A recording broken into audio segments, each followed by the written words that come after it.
लड़का अलमारी के अंदर जाता है और देखता है कि समय बहुत तेजी से बीत रहा है, जबकि अलमारी के बाहर समय बहुत स्लो है। ये कोई साधारण अलमारी नहीं बल्कि टाइम स्टीलिंग डिवाइस है। वह किताब उठाकर फिर से अलमारी में जाता है क्योंकि अगले दिन उसका एग्जाम होता है और उसने कुछ भी नहीं पढ़ा था। अब वो घंटों की पढ़ाई कुछ ही मिनटों में पूरी कर लेता है। एग्जाम में उसके बढ़िया नंबर आते हैं और वह क्लास का टॉपर बन जाता है। इस अलमारी की मदद से उसकी लाइफ पूरी तरह बदल जाती है। एक एवरेज स्टूडेंट से टॉप परफॉर्मर, फिर एक हाई सैलरी जॉब और फिर ऑफिस में सबसे तेज काम करने वाला एम्प्लॉय। जो प्रोजेक्ट्स हफ्तों में पूरे होते वह एक रात में कर देता। उसकी ग्रोथ इतनी तेज थी कि प्रमोशन पे प्रमोशन मिलने लगे, लेकिन बार बार टाइम स्टील करने से उसका शरीर तेजी से बूढ़ा होने लगा। बस कुछ ही सालों में सफेद बाल उगाए और शरीर में जल्दी थकान होने लगी। लेकिन काम के प्रेशर की वजह से वह अलमारी का इस्तेमाल करना जारी रखता है। धीरे धीरे उसकी हेल्थ डाउन होने लगती है और एक दिन कंपनी की पार्टी में वह अचानक गिर जाता है। डॉक्टर ने बताया कि उसे स्ट्रोक आ गया है, जो आमतौर पर बुजुर्गों में होता है। अब उसे समझ आता है कि उसने अपने लिए क्या कर लिया है। वह अलमारी की चाबी को एक बॉक्स में लॉक कर देता है और इस्तेमाल न करने का फैसला करता है। लेकिन बिना एक्स्ट्रा टाइम के वह ऑफिस में साधारण परफॉर्मर बन जाता है। जब उसे पता चलता है कि इस बार प्रमोशन लिस्ट में उसका नाम नहीं है, तो वह फिर से लालच में आ जाता है। वह बॉक्स से चाबी निकालता है,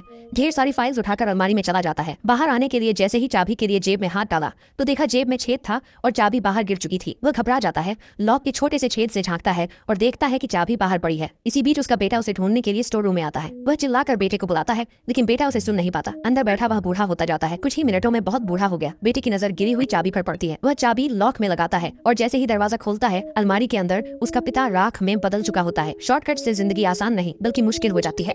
एमा ने खिड़की के बाहर एक डरावना मॉन्स्टर देखा। वो एमा को घूर रहा था, मानो उसकी आंखें निकालने वाला हो। एमा घबरा गई और अपने डैडी जेम्स को कॉल किया। डैडी पहले से इस मॉन्स्टर के बारे में जानते थे। उन्होंने कहा, ये एक जंजीर मॉन्स्टर है, इसे घूरते रहो वरना अंजाम बुरा होगा। एमा ने मॉन्स्टर से नजर नहीं हटाई। तभी भाई ईथन रूम में आ गया। एमा ने उसे भी घूरने को कहा, वरना दोनों की आंखें निकल जाएंगी। एमा नीचे जाकर दरवाजे खिड़कियां बंद करने लगी, लेकिन जब लौटी तो मॉन्स्टर गायब था। उसने ईथन को डांटा, पर ईथन ने कहा, मैंने तो पलक भी नहीं झपकाई। तभी एम्मा ने पीछे मुड़कर देखा, मॉन्स्टर अब उसके ठीक पीछे था। एम्मा घबरा गई और उससे बचने की कोशिश करने लगी। मॉन्स्टर की आंखें ढक दे तो शायद वो उन्हें देख ही न पाए। डरते हुए उसने ड्रॉर से टेप निकाली और मॉन्स्टर की आंखों पर चिपका दी। उसे लगा कि खतरा टल गया, लेकिन अचानक मॉन्स्टर ने हमला कर दिया। ईथन ने हिम्मत जुटाकर उसे पीछे खींचा, पर लड़ाई में मॉन्स्टर की टेप हट गई और अब दोनों भाई बहन उसकी आंखों में देख रहे थे। तभी डैडी आ गए। वो बिल्कुल नहीं डरे। उन्होंने आराम से मॉन्स्टर को देखा और फिर एक शीशा उठाकर उसके सामने कर दिया। जैसे ही मॉन्स्टर ने खुद को शीशे में देखा, वो डर के मारे उसके अंदर समा गया और डैडी ने शीशा तोड़ दिया। लेकिन असली खतरा अभी बाकी था। ये आदमी एस्पर्गर सिंड्रोम से पीड़ित है, यानी उसे लोगों से बात करने में दिक्कत होती है, लेकिन वह एक मेडिकल जीनियस है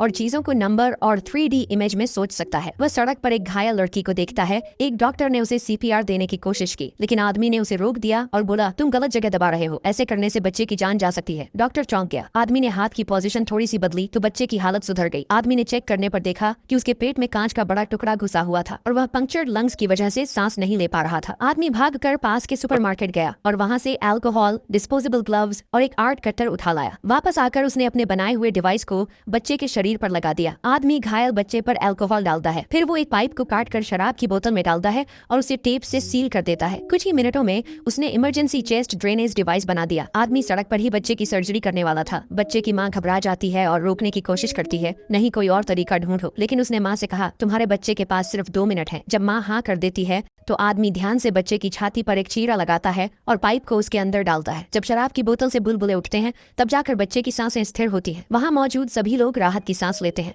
लेकिन किसी को पता नहीं था कि ये आदमी पहली बार किसी पर सर्जरी कर रहा था।